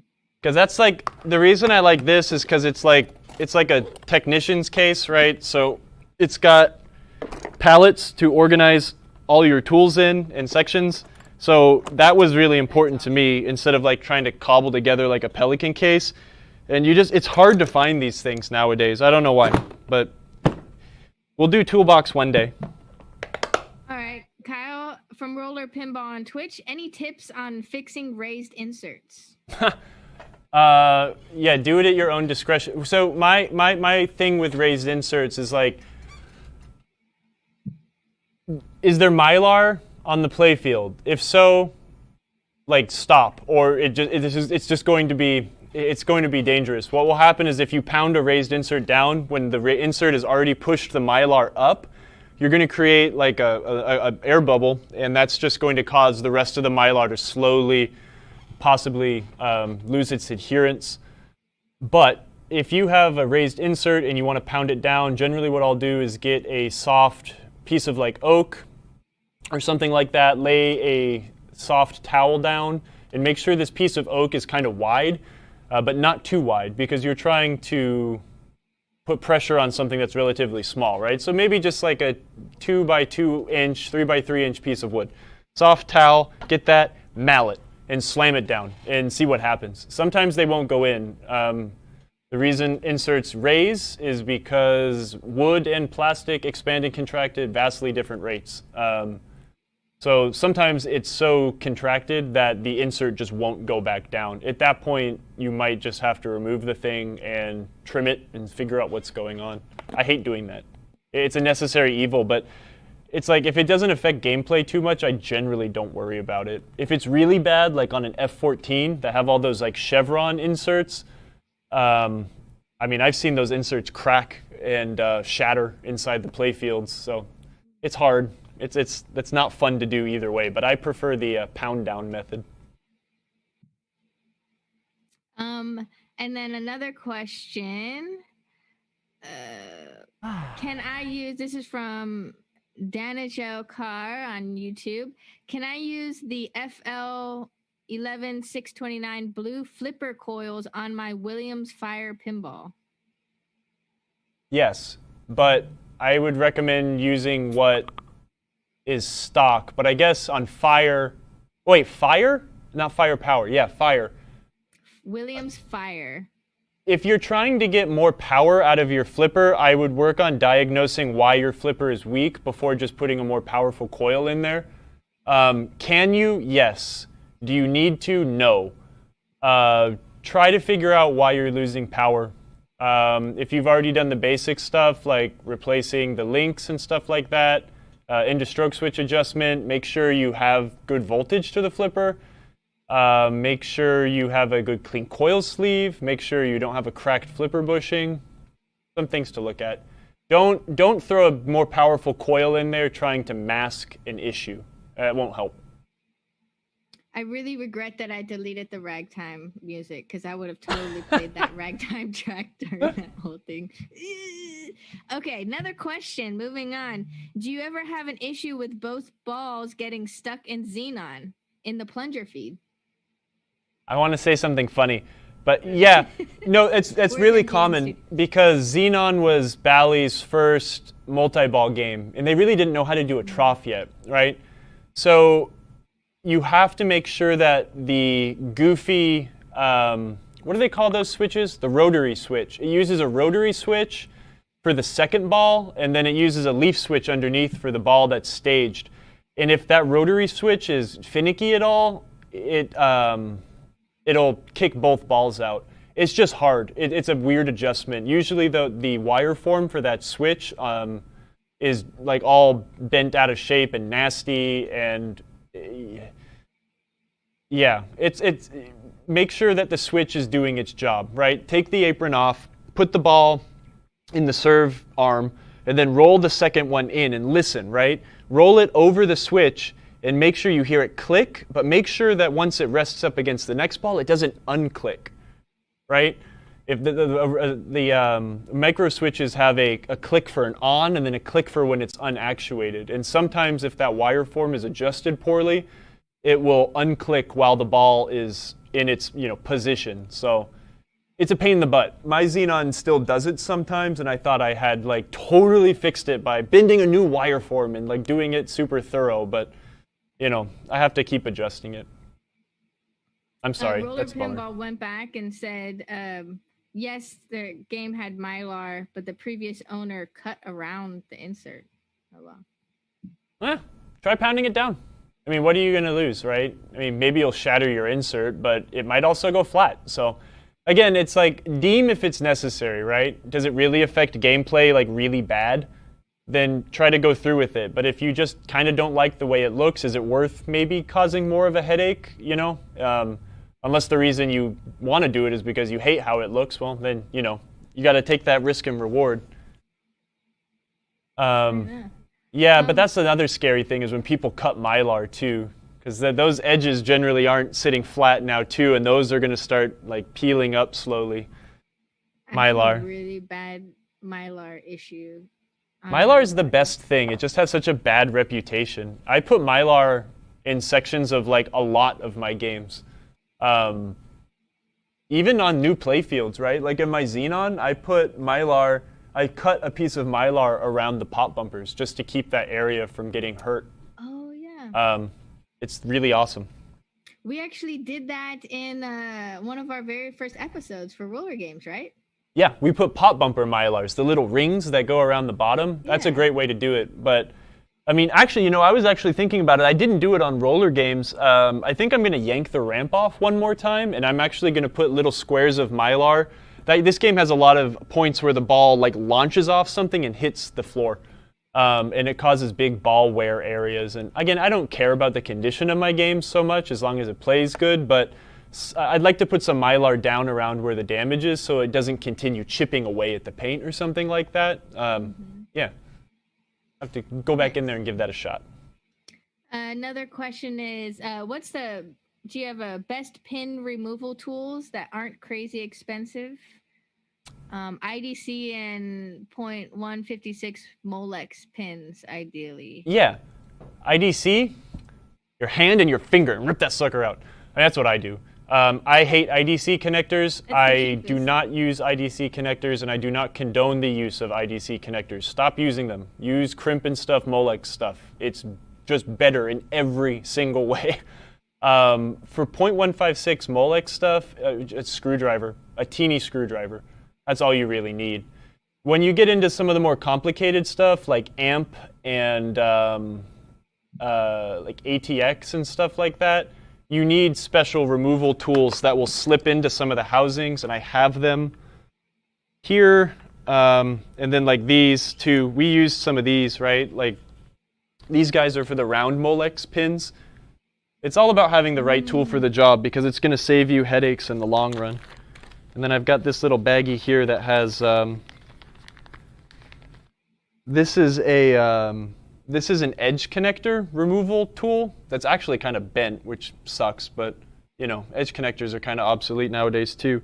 And this one is for an ATX pin that has two locking ramps on either side of the pin itself. We have to, can next week we do the toolbox episode? Because what are we going to do next week anyways? Might as well, right? Doesn't everyone want to see all of Kyle's tools? No.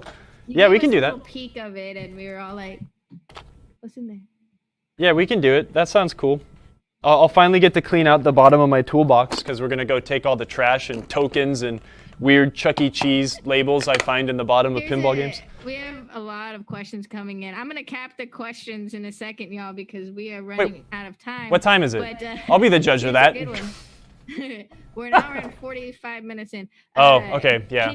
Here, Kyle, can you make a Phillips screwdriver with milk of magnesia, orange juice, and vodka? I don't know what that is, but I really want it, so. That was a MGM Studios question. So are you going to come and make me one of those? It sounds like something I need to drink. Yeah, I think we should hire him as your camera operator. Yeah, do you want to be my camera op, Mark? Here's a real question. I have a Gottlieb Diamond Lady with the Vitrograph playfield. It's really dirty. What do you recommend for cleaning? Honestly, I just use Novus to clean everything.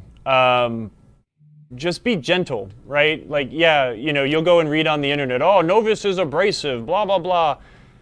Whatever, you're not using it as like sandpaper, right? A soft towel and gently rubbing it in. Let the product do the work, not the force of your hand, which turns something very abrasive. I've been using Novus to clean pinball games for as long as I've ever owned a pinball game. And I've never, ever done crazy, wacky amounts of damage that people seem to think that using Novus will do to a pinball game. Just don't be dumb.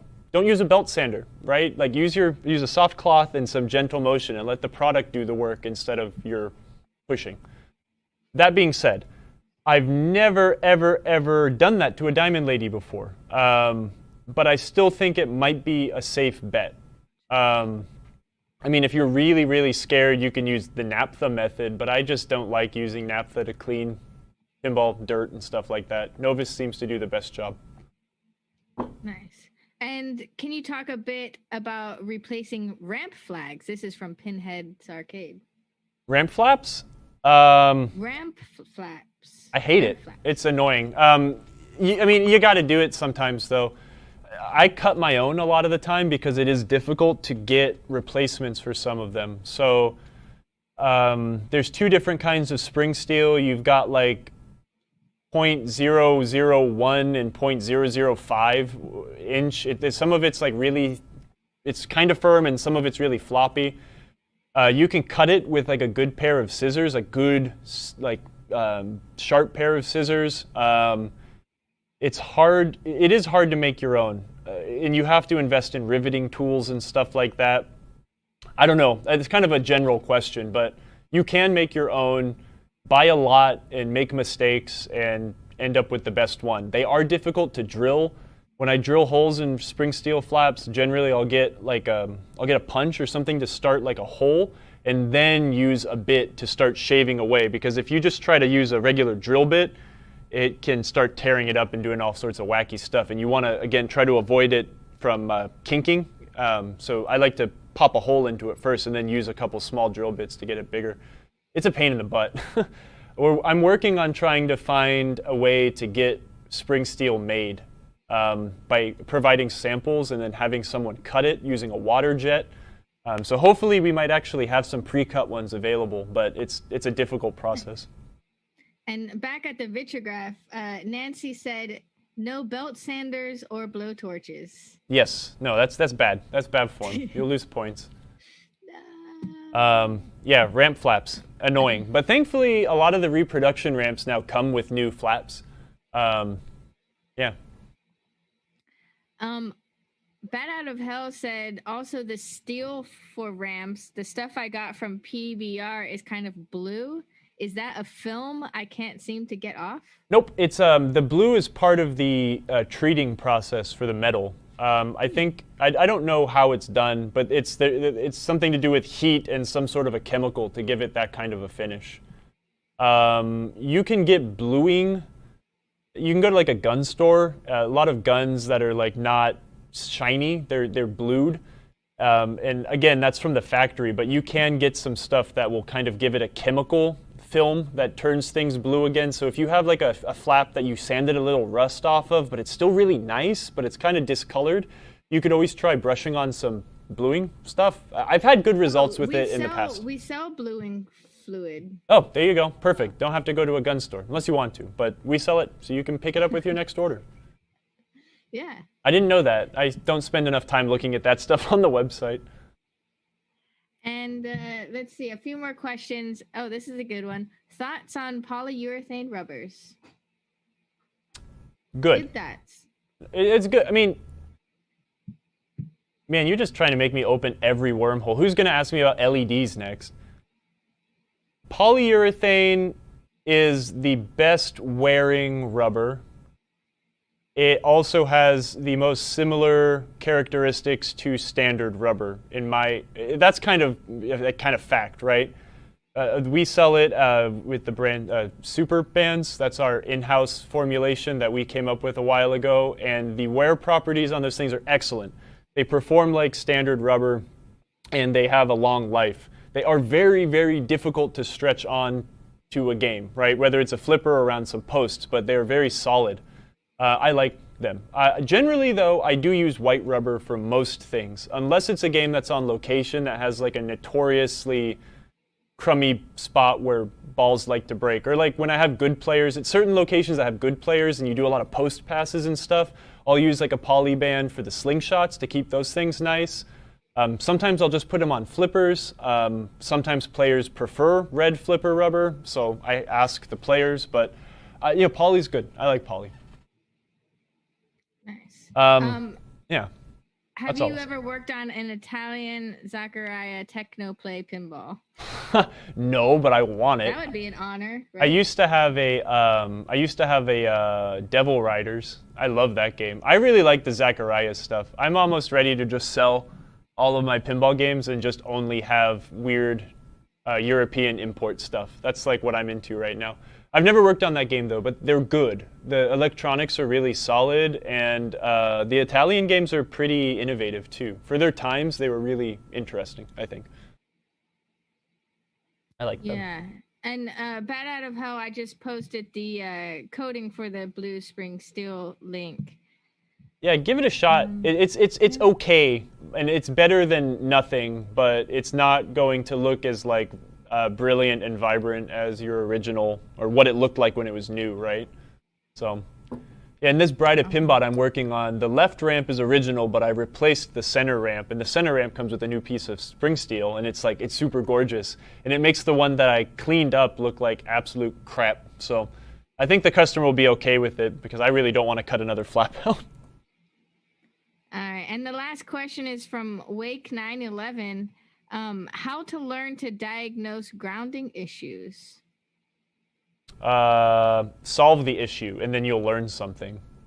I think a lot of people now. Let me put on my old man hat and old man pants, and just like back in the I had great mentors. I've had a lot of really good mentors teaching me how to fix these things and the way I should look and attack a problem. But I think we're kind of in a weird spot now where like there's a lot of people that don't learn, they just ask. And there's nothing wrong with that, right? Sometimes you just want to fix a problem. But the best way to me, and everyone learns different, the best way for me to learn is to solve the problem myself and store that in my memory banks, right? So you could go and ask everyone on Facebook or all day long and you'll get a billion answers and hopefully one of them's right. But the best way to attack that stuff is to do it yourself and solve the problem. It's hard because grounding things is hard. There's no like troubleshooting sheet for figuring out weird ground shorts. I mean, there kind of is, but it comes from experience, right? I might attack it totally different than someone else might from my experience and how I learned to solve these problems. So I can't really give you an answer. Just that was great advice. Keep going at it. I mean, try your damnedest, and the worst you can do is fail, and you have to call a professional to come fix it, and then you'll have a flexed game. But at least you'll try, right? I think that's the big thing: is just try. And now I'll take my old man clothes off and say, back in my day, I had to figure things out myself. We didn't have the internets. But yeah, no, yeah, and it depends, right? Like if it's a ground short, like for in the lamp matrix, like that is a total headache. Or a GI short, I mean, good, like taking every single light bulb out and hoping you're not blowing the fuses. It's hard, man. But I think if you solve the problem, you'll come away with a better appreciation for what you just did. Awesome. Thanks for joining us, Bad Out of Hell. Thank everyone for joining us. That was great advice, Kyle. And thanks. So next week we may get the pleasure of looking inside of Kyle's toolbox. What's in the box? We've been waiting for that. What's in the box? Yeah. Oh, and in the future, when it's available, we should be going over the new Avengers Infinity Quest. Yeah. We're gonna get one, right? Yes. Yes. We're getting one. We're going to unbox it.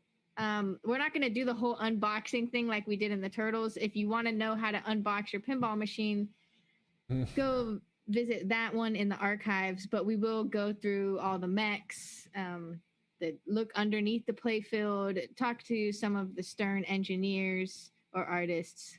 We'll see what happens. Yeah, we'll see who we can get. I'm excited to see that one. I'm not like a superhero fan. I don't know anything about Marvel, but dude, that game just looks incredible, and you don't need to be into the theme to like really enjoy and appreciate a pinball game, right? I'm so excited to play that game. I really want to get my hands on the premium because I really want to see that cool ball lock underneath the playfield.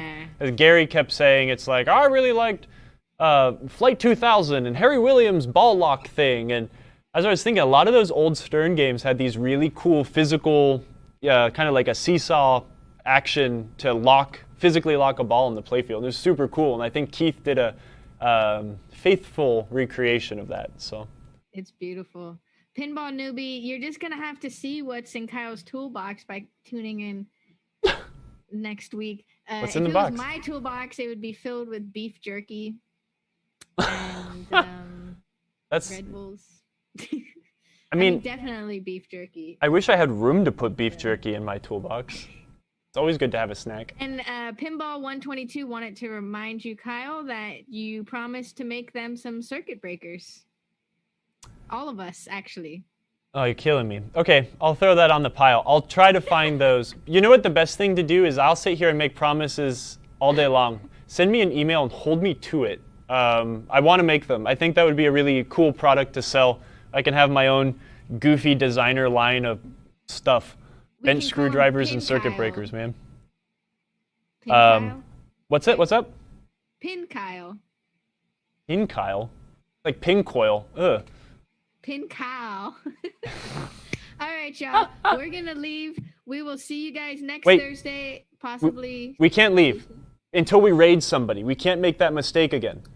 We are going to raid Family Games. He's all loaded up and playing Fishtails. All right. That's awesome. Yes. Sorry to interrupt, but y'all are great. Thank you. We'll join you guys in the Family Games chat to continue chatting and talking. And until then, see you guys next week. Bye. Let's raid. Oh, it smells like straight Everclear. 8, 7, 6. Oh, it's so good. Is that homemade hand sanitizer? No, that one smells like lavender. This one just smells like Everclear. Oh, I like the lavender one. Okay, goodbye, everybody.